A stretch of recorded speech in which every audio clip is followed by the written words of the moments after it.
Hello and welcome to the next PowerUp impressions of Hard West. This is published by Gamebitious Entertainment, and this is basically an XCOM like this set in the Wild West. Now, this is very much like XCOM, and it seems to have come out of nowhere, really. We haven't seen a lot of Western strategy-style games in quite a while, and so this is quite new, refreshing, and relatively interesting, and a little bit of a surprise, to be perfectly honest. I've been keeping an eye on its development and general press stuff for a while now, and was definitely looking forward to doing a review for it, and it was definitely going on my list, so I'm quite glad we've managed to do it this time. And I've probably spent a couple of hours playing the game so far. It released on Thursday, I think, and things are actually looking pretty good. I've had a review key for a while, but obviously, again, because of unfortunate scheduling things, I haven't been able to get a review ready for release. But we have managed to play a little bit for now, and I can give you a few of my impressions early on. The first thing is a little bit disappointing. The video options menu, it doesn't exist. The video options allow you to full screen and select your resolution, and that's it. And that was my first major disappointment.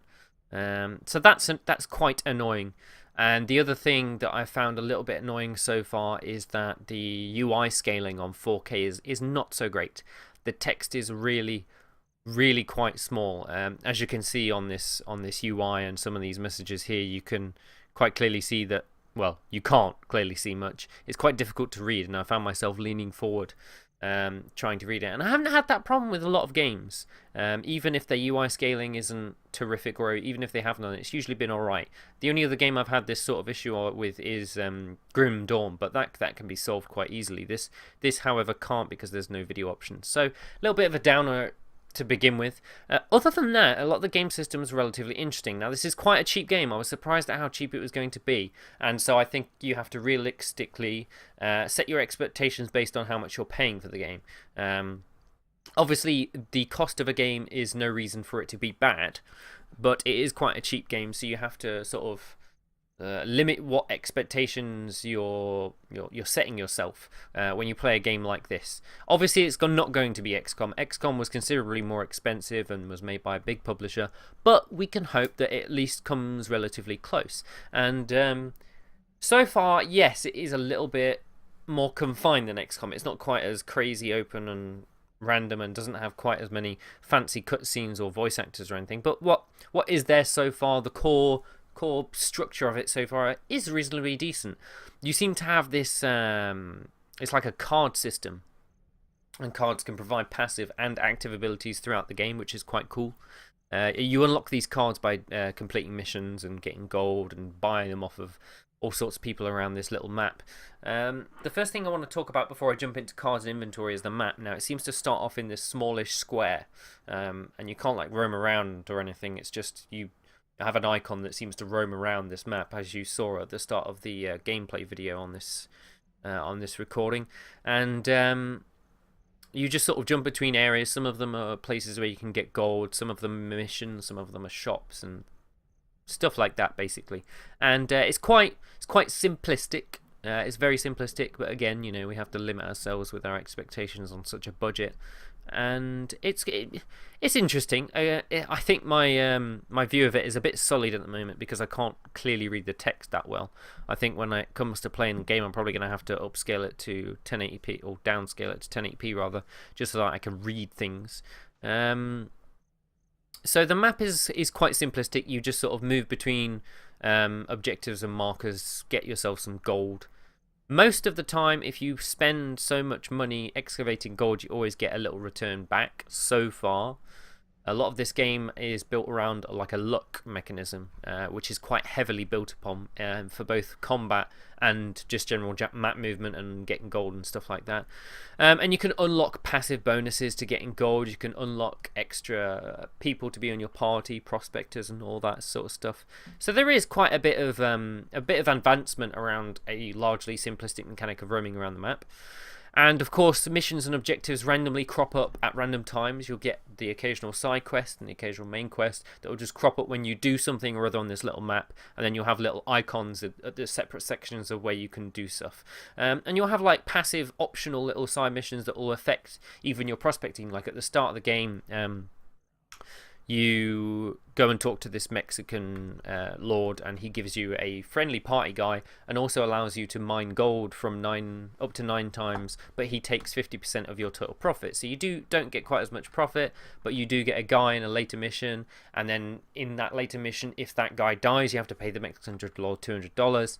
And then you can go and invade the Mexican drug lord or whatever. It's quite good, I have to say. It's quite a neat little system that they've got going here, with a little bit of the advancement. And not every mission, as you can see, is jumping in and shooting up everyone, obviously, to start with, and large parts of the game are based around tactical shooting with pistols and dubious shotguns and pepper guns, which is, there's a lot of different weapons that they're all quite different and reasonably cool, I have to say.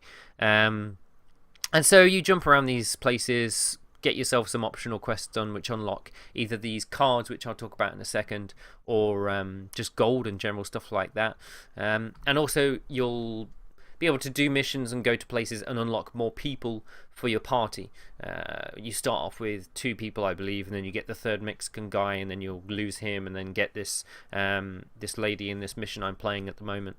And so your party increases and decreases like that. They'll all have certain stats, and you can equip them with 2 weapons each so that they can switch between. So you can have one guy that's probably got like a bit of armor that makes him move fast, makes him move further in his turn, or with a shotgun, so he can move further, get close to an enemy and shoot them. Or perhaps has just like a jacket which reduces the amount of damage that can be dealt to him, stays behind a box, and uses a long-range rifle. So you can build characters to a limit, although that limit so far is quite small, very narrow. You can only equip 2 weapons, and weapons are either pistols, shotguns, or rifles so far. And you can only equip 1 piece of armor per se, except it's called a talisman in this game. So, for example, one character of mine only has boots equipped that increase their distance they can move in a turn. Another character has just a bloody shirt that can reduce damage or whatever.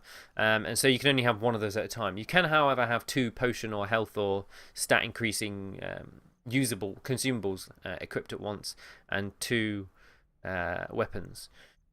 You also get these cards. Now, these cards, as I said before, provide this passive and active bonuses. So each character has about 5 or 6 slots. Some of them will be locked, and that will be limited by level or by progression or something along those lines. I haven't quite figured this out quite yet. And you can equip these cards on these character slots. Now, these cards will provide passive bonuses. One of them, which is quite a nice one, is one called Vengeance, where if someone shoots you and kills you, instead of dying, you then have 1 turn to kill them. And provided you kill them in the turn that you have after you were supposed to be killed, you survive. But if you don't, you obviously die immediately afterwards, which is quite cool. And a lot of these cards have all of these trade-offs and bonuses and all this kind of stuff. And some of them provide passive skills, active skills, sorry, like this ricochet skill I've got on this character, who can some objects will be marked around the world, and what you could do is you can use the ricochet skill directly on those and then choose the target, which means if there is an enemy behind cover but there's a ricochet target like a bucket, you can shoot it and it'll hit them behind cover, meaning you won't have to move and give up your defensive like stance or whatever. And that's pretty cool. It adds a little bit of depth to the strategy. Obviously, another bit of depth is that you can sort of set up in the maps like I'm doing at the moment, where you can sneak around, try and avoid enemies, hold some of them up so that you can walk past them with one of your other characters and keep them occupied, go around and lock doors as I'm doing in this mission, or scout out places, and just some general crazy stuff like that. So there's a lot more development in there, and levels aren't just on a single flat surface either. You can get multiple levels. I think at the end of this mission there's a bit where the guy who owns this little jail cell thing comes down and you have to kill him or whatever. So far it's limited in a lot of ways, but not necessarily grossly limited so that it's affected your entertainment. It's quite good. It looks reasonably decent. It's I didn't actually notice before, but it's very close to being cel shaded. I would say it's cel shaded, but there are aspects of the graphics that do look slightly more fine art, I suppose. It's very artistic. It's quite a brush stroke style thing with a little bit of cel shaded in. So it looks pretty good. And so far it seems to run okay. I can't really tell exactly what 4K performance is because I haven't done any analysis yet. But so far it's all looking pretty good, and for a £14 title, I am not disappointed yet. I'm not sure how long the game is so far, although I imagine I should be able to complete it within a week. And I very much look forward to unlocking a few extra different guns and friendlies, and hopefully some more skills. Right now I have quite a simplistic view on the game because I haven't really seen an awful lot. The only thing that I will say, aside from the video options and general scaling and stuff like that, that's quite disappointing, is it appears to fail the mission very, very easily. In the very first mission, after the tutorial, I failed 5 times in a row. One of those times I restarted it myself because the Mexican died and I didn't want to pay $200 because he died. And the other 4 times, either the father or the son Warren died, and that automatically fails a mission. And I didn't actually realise that. I assumed the father had to stay alive, but it might have said it to me at some point, but while I was in the mission, I wasn't aware that if one of these 2 characters died, it automatically failed.